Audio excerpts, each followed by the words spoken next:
Swayam Prabha. Digital India. Educated India.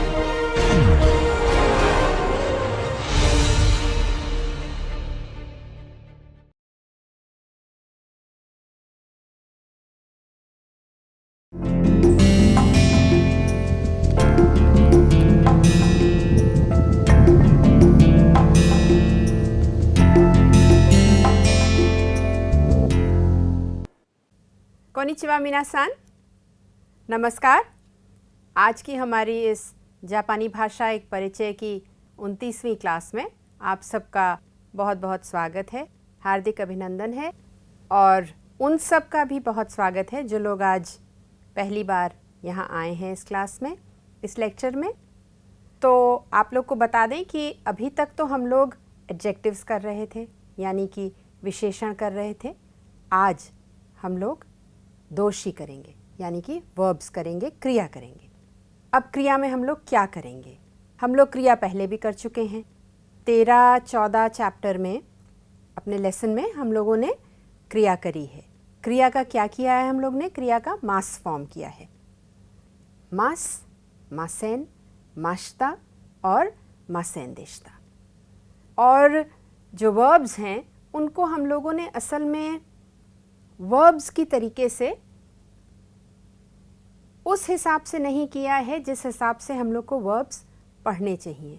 यानी कि हम लोगों ने अभी तक उसको पार्टिकल्स की तरीके से कि पार्टिकल्स के साथ हम कौन सा वर्ब इस्तेमाल करेंगे, किस नाउन के और पार्टिकल के साथ हमें कौन सा वर्ब चाहिए, तो वो हम लोगों ने किया है।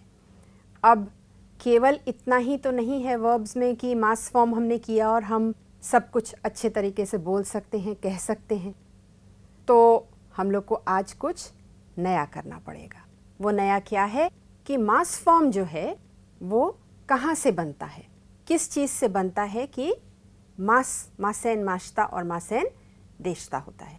क्या वो स्टेम है, क्या वो मूल है उस दोषी का, उस वर्ब का, उसके बारे में हम लोग जानेंगे। तो देखिए, सबसे पहले आज हम लोग दोषी करेंगे। आप लोग का बहुत मन था कि हम लोग दोषी करें, हम लोग जल्दी से वर्ब कॉन्जुगेशंस करें, तो आज हम लोग वो करेंगे।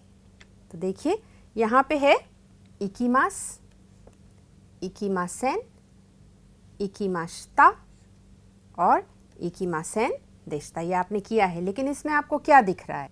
इसमें दिख रहा है कि ये कॉमन है। देखिए, ये चीज़ सब में एक है। अब ये क्या है? ये कहाँ से आ रहा है? ये आ रहा है इस वर्ब इकू से, यानी कि जो उसका स्टेम है, जो उसका बेस है, जिसे हम लोग जापानीज़ में प्लेन फॉर्म कहते हैं या हम उसको बेस फॉर्म कहते हैं दोषी का, ये वो है।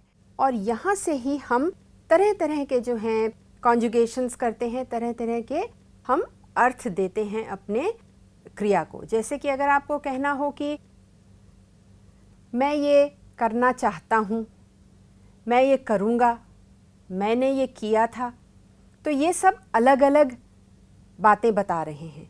तो वही हम लोग यहाँ पे आज करेंगे। देखिए, ये एक और आपके लिए वर्ब है, मास फॉर्म में ये भी है। देखिए, मास, मासेन, माश्ता और मासेन देश्ता। और देखिए यहाँ पे काई है, तो ये सब में कॉमन है। इसका वर्ब क्या है, इसका बेस क्या है, इसका मूल क्या है? तो मूल है काउ। आप यहाँ पे इसकी कांजी भी देख सकते हैं। अब ये मास फॉर्म जो है ये बनता कैसे है यहाँ से, ये हम लोग अभी करेंगे। देखिए, अभी हम लोग इकीमास कर रहे थे, मास, इकी मासेन, इकी माश्ता, इकी मासेन देश्ता।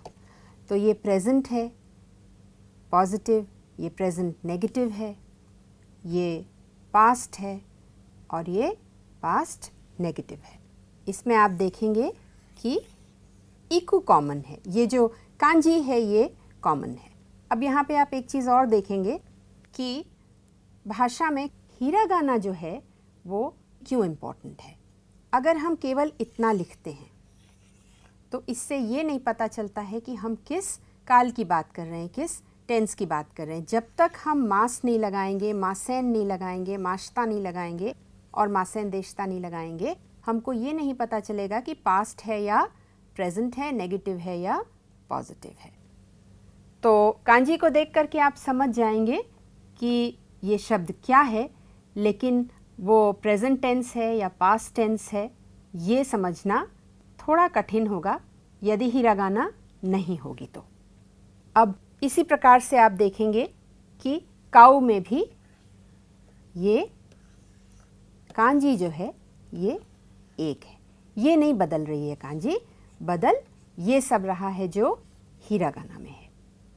तो हिरागाना जो है वो टेंस देता है और कांजी केवल भाव बताती है किसी भी चीज़ का। तो कांजी को देख करके आप समझ जाएंगे कि ये शब्द क्या है, लेकिन अगर वो दोषी है, अगर वो वर्ब है तो वो प्रेजेंट टेंस है या पास्ट टेंस है ये समझना थोड़ा कठिन होगा यदि हिरागाना नहीं होगी तो। अब देखिए हिंदी में भी बिल्कुल ऐसे ही होता है। अगर हम हिंदी का कोई भी क्रिया ले लें, हम जैसे कि हम ले लें चल, तो आप देखेंगे कि चल में जब तक हम कुछ जोड़ते नहीं हैं, जब तक हम उसमें कुछ ऐड नहीं करते तब तक चल का मीनिंग कुछ नहीं है। चल मतलब केवल जो कह रहा है उतना ही है। अगर हम चाहें कि उसमें हम चलो, चलिए, चलते थे, चलेंगे, चलना चाहते हैं, अगर हम ये सब उसमें ऐड करेंगे जब, तभी इसको मीनिंग मिलेगा, तभी इसको अर्थ मिलेगा और तभी समझ में आएगा कि हम चाह क्या रहे हैं। ऐसे ही अगर आप देखिए तो खा से आप समझ जाएंगे कि खाने की बात हो रही है, क्रिया खाना है, तो ये भी एक बेस है, यानी कि आप समझ लीजिए एक तरीके से तना है। इसमें जब हम कुछ ऐड करेंगे तब अर्थ निकलेगा। चलो, चलिए, चलते थे, चलेंगे, चलना चाहते हैं, और ये सब तो पॉजिटिव में है और नेगेटिव में ही बिल्कुल इसका और भी आप ऐड कर सकते हैं और देख सकते हैं कि ये जो बेस है इसमें ये सब ऐड किया जा रहा है। तो इसलिए जो बेस वर्ब है, जो डिक्शनरी फॉर्म जिसे हम जापानी में कहते हैं, जिशोके जिसे कहते हैं, वो बहुत ही इम्पॉर्टेंट है और उसी से हमको सब कुछ पता चलता है। एक और चीज़ है कि जब हम कंपाउंड सेंटेंसेस बनाते हैं, जब हम बहुत सारी चीज़ें एक ही वाक्य में कहना चाहते हैं, एक ही वाक्य में हम तमाम इन्फॉर्मेशन देना चाहते हैं, तो हमको ये जो प्लेन फॉर्म है इसकी बहुत आवश्यकता पड़ती है और हम उसका प्रयोग करते हैं। तो आइए देखते हैं आगे क्या है। देखिए अभी तक आपने जो है मास फॉर्म से आपने क्या किया है, आपने किया है कि सिंपल सेंटेंसेस बनाए हैं, यानी कि बिल्कुल डायरेक्ट सेंटेंसेस बनाए हैं, कोई कॉम्प्लिकेटेड सेंटेंसेस नहीं है, कोई कंपाउंड सेंटेंसेस नहीं है। जैसे आपने कहा वाताशिवा रोकुजी नी ओकीमास, आपने पार्टिकल नी लगाया। फिर आपने कहा होन वा सोको नी अरिमास, किताब वहाँ पर है। वाताशिवा माइनिची गाक्को ए इकिमास, वाताशिवा सेंसेई नी आईमास। तो हमने अभी तक जो कुछ भी किया है वो हम लोगों ने पार्टिकल्स को ध्यान में रख करके किया है कि पार्टिकल्स के साथ कौन कौन से वर्ब्स का प्रयोग किया जाता है, जैसा हमने अभी आपको बताया भी है। तो अब ये जो प्लेन फॉर्म हम लोग कर रहे हैं, तो ये प्लेन फॉर्म हम लोग कर क्यों रहे हैं, क्या वजह है इसकी, क्यों प्रयोग में आता है। एक रीज़न तो है, आपको बताया है कि ये कंपाउंड सेंटेंसेस में आता है कि जब हम बहुत सारी बातें एक साथ कहना चाहते हैं तो हमें ज़रूरत पड़ती है। जैसे अगर आप कहना चाहें कि आपने एक सेंटेंस नॉर्मल लिया, वाताशिवा मार्केट ए इकीमास। आपने केवल इतना बनाया, डायरेक्ट सेंटेंस है और कोई समस्या नहीं है। लेकिन अगर आप इसी में बहुत सारी और बातें कहना चाहें, जैसे मैं मार्केट जाता हूँ, वहाँ जा कर के मैं ख़रीदारी करता हूँ, मैं वहाँ पे खाना खाता हूँ, अपने दोस्त से मिलता हूँ और फिर घर आता हूँ, तो आपने 3-4 वर्ब्स यूज़ किए और आपने बताया कि वहाँ पर मैंने एग्जैक्टली क्या किया या मैं क्या करना चाहता हूँ, और फिर ये सब कार्य करने के बाद उसके बाद मैं वापस घर आना चाहता हूँ। तो ये बहुत सारी चीज़ें हुई एक वाक्य में। तो वही हम लोग यहाँ करेंगे कि प्लेन फॉर्म को यूज़ करके या कोई और वर्ब का फॉर्म यूज़ करके हम लोग एक ही वाक्य में बहुत सारे वर्ब्स यूज़ करके वाक्य बनाएंगे और अपनी बात कहेंगे। अब देखिए, कुछ रूल्स हैं। रूल्स ये हैं कि किसी भी वाक्य में आपको जो आपका मास फॉर्म है या जो भी वर्ब है वो आपका अंत में रहेगा, वाक्य के अंत में रहेगा, क्योंकि वो हमारी व्याकरण का जो है वो एक बहुत अहम रूल है कि हमारा कंस्ट्रक्शन ऐसा है वाक्य का कि हमारा सब्जेक्ट या टॉपिक पहले आता है, फिर हमारा सेकेंडरी सब्जेक्ट या ऑब्जेक्ट समझ लीजिए जो वाक्य में है वो आता है, और फिर उसके बाद अंत में वर्ब आता है। तो मास फॉर्म हमेशा अंत में आएगा क्योंकि वो वर्ब फॉर्म है। फिर दूसरी बात ये है कि एक वाक्य में एक ही मास फॉर्म रहेगा, दूसरा मास फॉर्म नहीं हो सकता है। तो अगर हम बहुत सारे वर्ब्स यूज़ करना चाहते हैं तो उसमें हमको प्लेन फॉर्म की ज़रूर आवश्यकता पड़ेगी, क्योंकि मास फॉर्म तो एक ही रहेगा जैसा हमने आपको बताया है। फिर कंपाउंड सेंटेंसेस, जैसा हम कहते चले आ रहे हैं आपसे, कंपाउंड सेंटेंसेस के लिए बहुत आवश्यक है। तो ये सब चीज़ें हैं, ये सब रूल्स हैं जिनकी वजह से हमें जो प्लेन फॉर्म है उसकी आवश्यकता पड़ सकती है। तो अब ऐसा है कि आप देखिए, जो वर्ब्स हैं, जैसा आपको पहले भी हमने बताया आपके 13 और 14 चैप्टर में, कि वर्ब्स को 3 प्रकार से हमने विभाजित किया है, डिवाइड किया है उनको, ग्रुप 1 में, ग्रुप 2 में और ग्रुप 3 में। तो ग्रुप 3 तो बहुत सिंपल है, ग्रुप 3 में कोई प्रॉब्लम ही नहीं है, क्योंकि 2 ही इर्रेगुलर वर्ब्स हैं और वो ऐसे वर्ब्स हैं कि न वो ग्रुप 1 का रूल फॉलो करते हैं न ग्रुप 2 का रूल फॉलो करते हैं, और अपना ही कोई रूल फॉलो करते हैं, इसलिए उनको दोनों कैटेगरी से हटा के ग्रुप 3 में रख दिया गया है। ग्रुप 2 में कुछ ऐसे वर्ब्स हैं और ग्रुप 1 में कुछ ऐसे वर्ब्स हैं। फिर एक चौथी कैटेगरी है जो नाउन और वर्ब को मिला करके बनाई गई है। अब उसमें वर्ब जो है वो एक ही है, वो है शिमास, और आगे उसके नाउन लगता है और दोनों मिला करके चौथी कैटेगरी बनाते हैं। ये वर्ड्स आपको पता हैं, जैसे कि बेंक्यो शिमास, बेंक्यो नाउन हो गया और शिमास वर्ब हो गया, और उनतेन शिमास ड्राइविंग और शिमास। तो इस तरीके के और बहुत अन्य वर्ब्स भी हैं जो हम लोग अभी करेंगे। तो ग्रुप 3 में कुरु, कुरु और सुरु, ये जान कर के इसको रोमन में लिखा जा रहा है आपके लिए, क्योंकि आगे जो करेंगे वो रोमन में आपको ज़्यादा जल्दी समझ में आएगा। तो ये तो 2 वर्ब्स हैं जो ग्रुप 3 में है, जैसा हमने बताया इंडिपेंडेंट हैं, ये इरेगुलर वर्ब्स हैं। इसी के साथ ग्रुप 2 आता है, ग्रुप 2। ग्रुप 2 में वर्ब्स वो वाले हैं जो IRU और ERU में एंड करते हैं, यानी कि ऐसे वर्ब्स जिनमें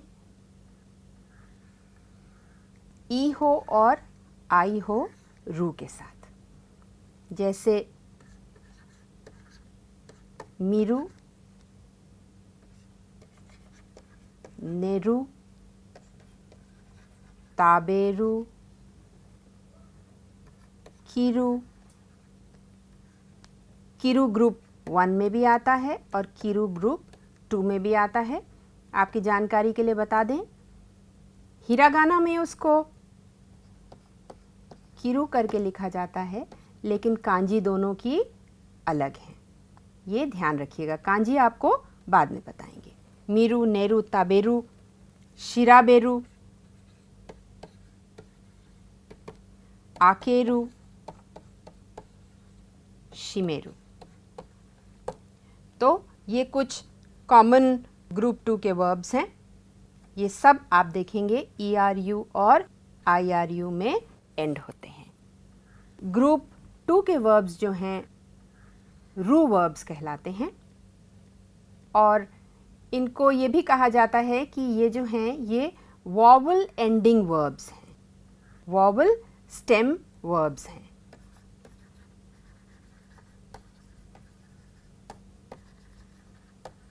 यानी कि स्वर स्टेम वर्ब्स हैं ये इनकी खास बात है। इनका अगर हम मास फॉर्म बनाते हैं, देखिए तो बहुत सिंपल है, कुछ भी आपको नहीं करना है, आप जानते भी हैं।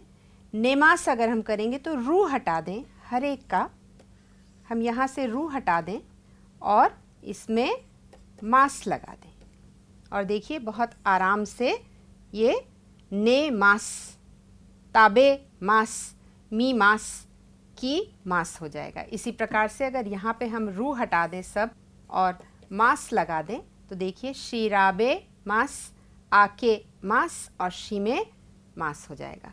तो बहुत आराम से रू हटा करके मास लगाने से मास फॉर्म बन जाता है, और मास, मासेन, माश्ता, मासेन, देश्ता सब इसी प्रकार से बनते हैं।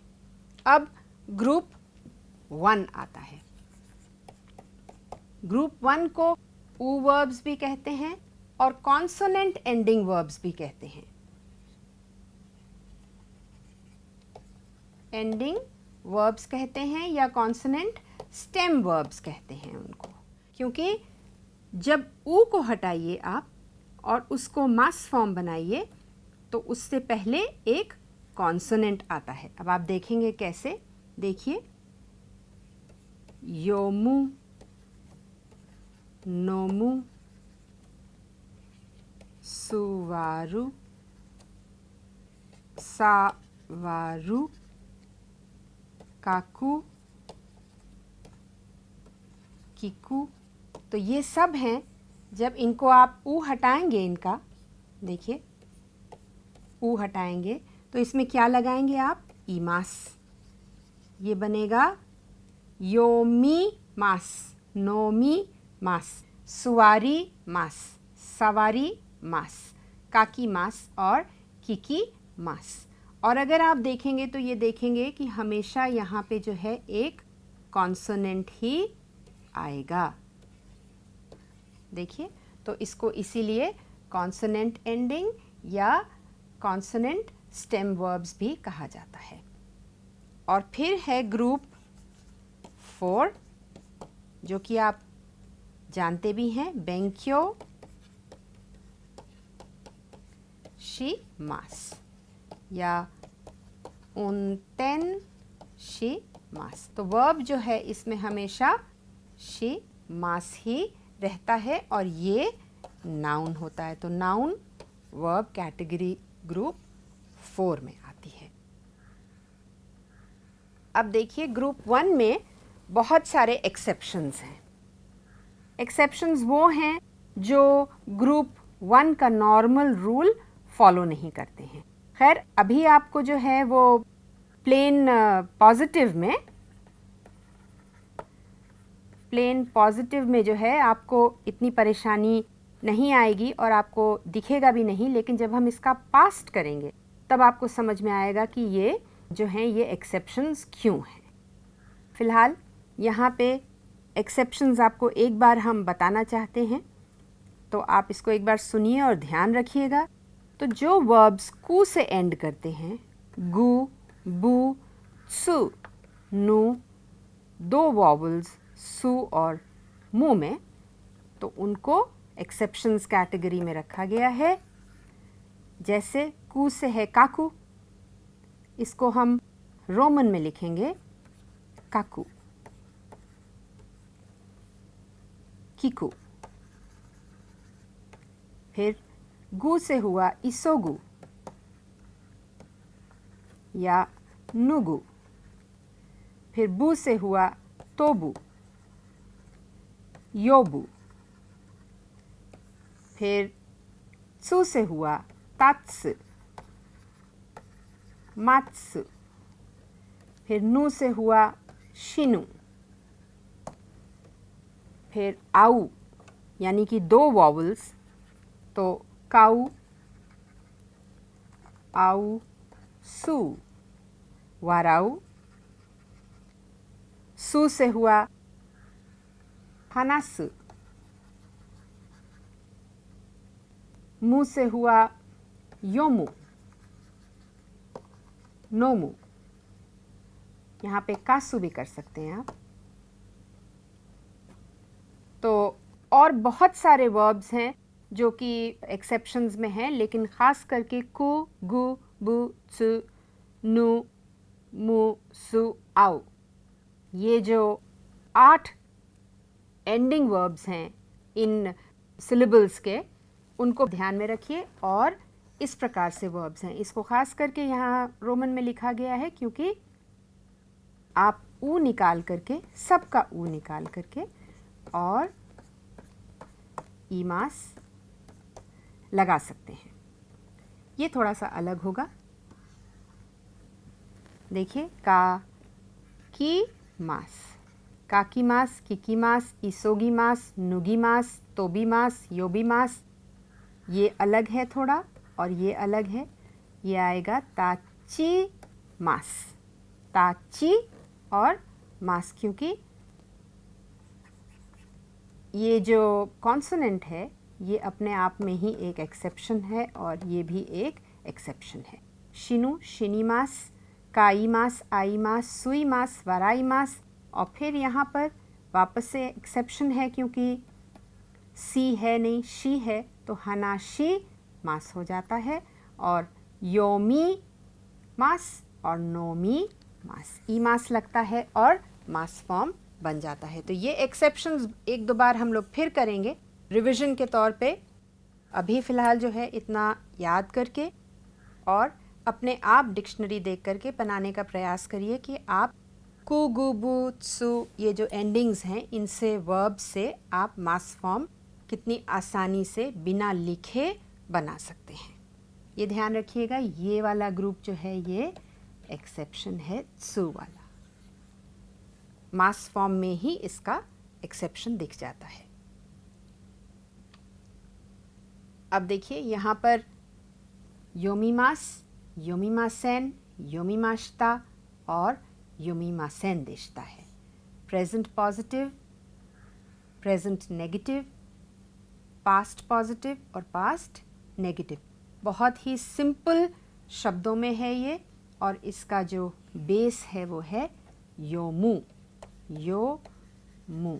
जब आप ऊ हटाएंगे तो ईमास लगा करके मास फॉर्म बन जाएगा इसका।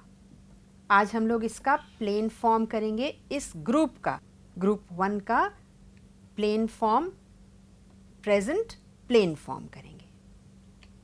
देखिए, आपकी सुविधा के लिए है ये इकीमास, इकु, इकु, काएरिमास, खाएरु, आउ, काउ, नोमु, योमु, हाशिरु,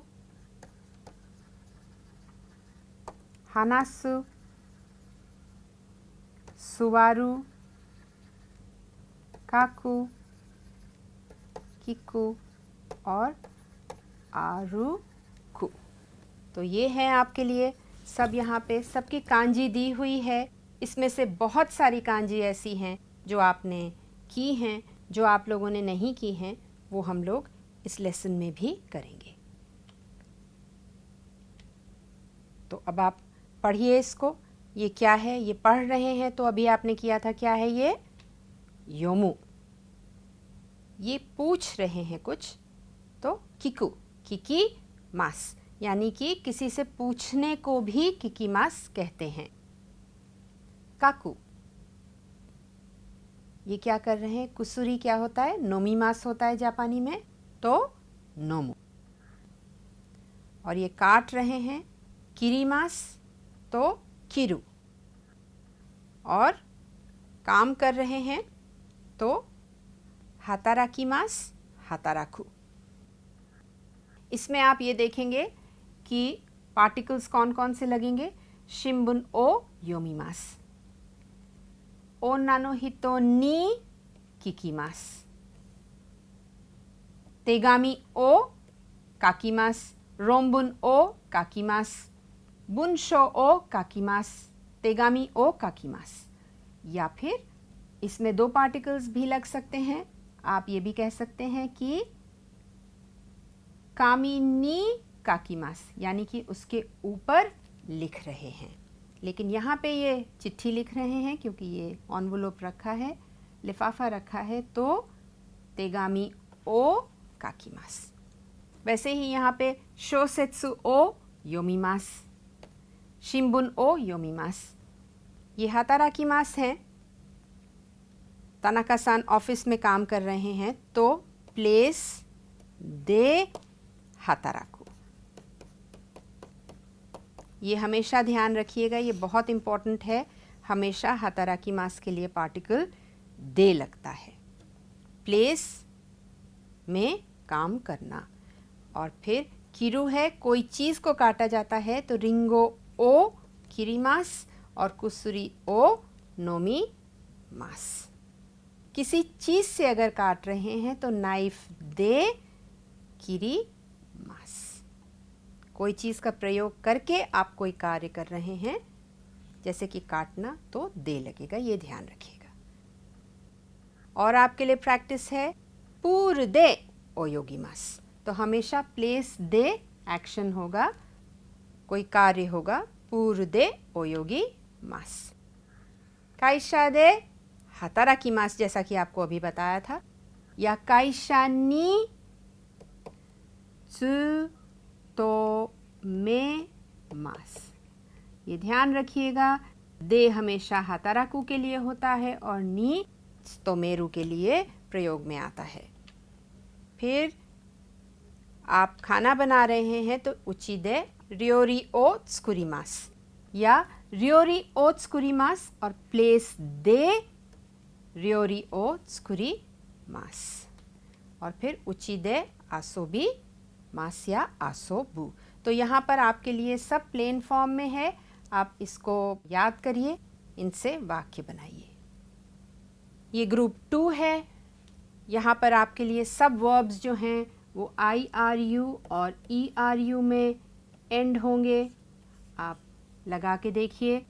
ताबेरु, मिरु, नेरु, ओकीरु, शिमेरु, आकेरु, ओशिएरु, वाकेरु, देरु, इरेरु।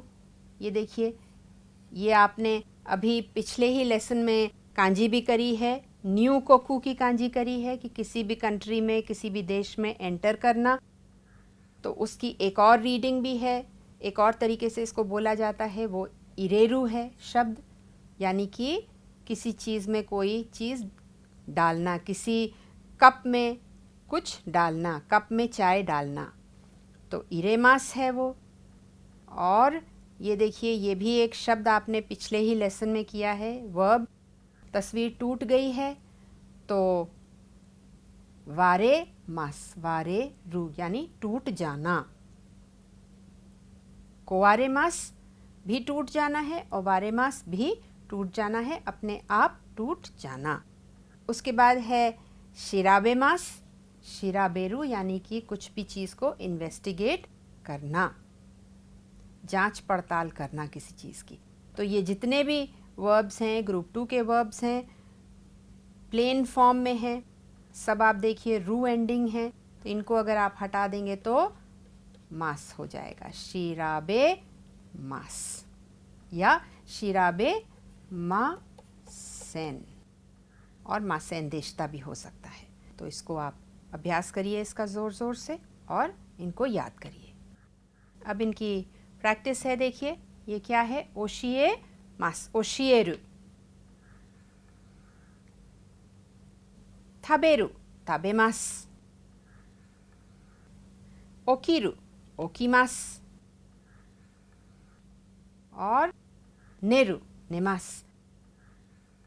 私は毎日11時に寝ます。私は毎日6時に起きます。私は毎日1時に昼ご飯を食べます。先生は毎日教えます。先生は毎日日本語を教えます。तो इस प्रकार से आप मास और रू फॉर्म जो है, प्लेन फॉर्म जो है वो याद करिए. ग्रुप 3 है, इसकी प्रैक्टिस कर लीजिए. देखिए ये सज्जन यहाँ जापान में है और क्या कह रहे हैं, मीरा सान वा रोकुगात्सु नि निहोन नि किमास. किमास यानी कि जब आप किसी जगह पर होते हैं और वहाँ आने की बात करते हैं, अपनी या किसी की भी, तब आप किमास का प्रयोग करते हैं. जब आप इसी जगह पर नहीं होते हैं और वहाँ जाने की बात करते हैं, तब किसका प्रयोग करते हैं आप? इकिमास का प्रयोग करते हैं. वाताशी वा माइनिची क्लास ए इकिमासु. क्लास वा माइनिची 6時に始まります。私は毎日6時にクラスへ来ます。तो इस प्रकार से किया जाता है किमास और इकिमास का प्रयोग. इसको ध्यान रखिएगा. और ये क्या है? राओ सान वा माइनिची सेंताकु ओ शिमास. तो यही दो जो वर्ब्स हैं ये ग्रुप 3 में हैं, किमास और शिमास. ग्रुप 4 देखिए, बेंक्यो शिमास, सोजी शिमास, शिउरी शिमास और काइमोनो शिमास. तो काइमोनो नाउन है, शिउरी नाउन है और सुरु जो है वो वर्ब है. तो इस प्रकार से नाउन प्लस वर्ब को वर्ब बना दिया गया है. ऐसे वो प्रयोग किया जाता है. वाताशी वा माइनिची 2時間勉強します。私は8時に掃除します。友達と一緒に買い物をします. तो इस प्रकार से यूज होता है. और आपके लिए है यहाँ पे प्रैक्टिस. सेंसे गा क्लास नि किमाशिता. क्योंकि सब यहाँ बैठे हैं इसलिए किमाशिता आ गए हैं वो. और सेंसे गा क्लास नि हाइरी माशिता, वो एंटर कर गए हैं. ये एक स्टेटमेंट है, दिया जा रहा है जो फैक्ट है. अब यहाँ से सेतो वा 11時まで勉強しました. देखिए 11 बज रहा है, तो सेतो यानी कि प्यूपल्स यानी कि छात्र 11 बजे तक पढ़ाई कर रहे हैं. अब जैसा कि हम लोग हर बार करते हैं, कांजी की प्रैक्टिस करते हैं हम लोग, तो आपके लिए कुछ कांजी हैं यहाँ पे. इसमें से आपने ये कांजी करी है इकी मास. ये एक बार आपके लिए फिर से बना दें. इकु, इकी मास. ये कांजी भी आपने करी है दूसरी वाली कायरी मास. देखिए री बनाइए. आपको याद करने के लिए उल्टा ई बनाइए. काएरू, काएरू. और फिर हनाशिमास आपने करी है. 2 कांजी कैरेक्टर्स से बना है. 1 2 3 4 5 6 और 7. ये है यू यानी कि बोलना, और ये है शिता यानी कि ज़बान. तो ज़बान से हम बोलते हैं, इसलिए ये कांजी जो है बोलने के लिए, टॉक के लिए हनाशिमास है. बोलना, बात करना. हनाशी मास 2 कैरेक्टर्स को बना करके बनी है ये. अब इसी प्रकार जो है, ये तो रिवीजन था आपका. योमी मास भी कांजी है. ये भी 2 कैरेक्टर्स से बनी है. एक कैरेक्टर आपने अभी ये वाला किया है यू, जो कि पहला वाला है यहाँ पे, और दूसरा कैरेक्टर है देखिए एक, और ये क्या कैरेक्टर है? ये है उरु का कैरेक्टर, यानी कि बेचने का कैरेक्टर. तो बोल बोल करके आप अखबार बेचते हैं. ये केवल याद करने के लिए आपको बता रहे हैं इस तरीके से कि खूब ज़ोर से बोल करके आप कोई चीज़ बेचते हैं, वो है अखबार जिसे आप पढ़ते हैं। तो इस प्रकार आप ये कांजी याद कर सकते हैं। थोड़ी सी मुश्किल कांजी है। तो ये कैरेक्टर है 1 2 3 4 5 6 7, फिर 2 3, फिर 4 5 6 और 7। तो 14 स्ट्रोक का ये कैरेक्टर है योमीमास का। और ये है आईमास। आपने काईशा में किया है। काईशा का काई है ये, यानी कि मिलना, आओ। लोग मिलते हैं इस प्रकार से काईशा में, तो आओ। ये आपके लिए कुछ कांजी कैरेक्टर्स हैं जो बहुत सिंपल हैं, मुश्किल वाले नहीं किए हैं, सिंपल किए हैं, आसान कैरेक्टर्स किए हैं। उसके साथ इसमें उरु भी है और यू कैरेक्टर भी है। तो उनको याद करिए और वाक्य बनाइए, लिख करके भी देखिए, स्ट्रोक ऑर्डर याद करिए। तो ये एक छोटा सा इंट्रोडक्शन था डिक्शनरी फॉर्म जो है वर्ब्स का, उसके बारे में, क्यों इसको प्रयोग किया जाता है, क्यों ये आवश्यक है भाषा में, और क्या करता है ये एक वाक्य में, किस लिए प्रयोग किया जाता है। ये आपको थोड़ा सा एक बहुत सूक्ष्म इंट्रोडक्शन दिया है। इतना ही नहीं है बहुत, लेकिन उतनी आवश्यकता नहीं है जानने की, क्योंकि हमको भाषा बोलनी है, हमें कम्युनिकेशन चाहिए और हमें याद करना है। तो इसको सबको याद करिए, वाक्य बनाइए, वाक्य बना के याद करिए, प्लेन फॉर्म को ज़ोर से उच्चारण करके याद करिए। ग्रुप 1, ग्रुप 2, ग्रुप 3 और ग्रुप 4 सब वर्ब्स को एक साथ याद करने का प्रयास करिए। और अगले अपने लेसन में, जो कि इसी का एक कंटिन्यूएशन होगा, वो हम वहाँ पर आपको पास्ट फॉर्म जो प्लेन है, माश्ता फॉर्म जो है, उसका प्लेन फॉर्म आपको बताएंगे और भी बहुत कुछ करेंगे। तब तक के लिए आप लोग पढ़ाई करते रहिए और लिखते रहिए जापानी में। धन्यवाद।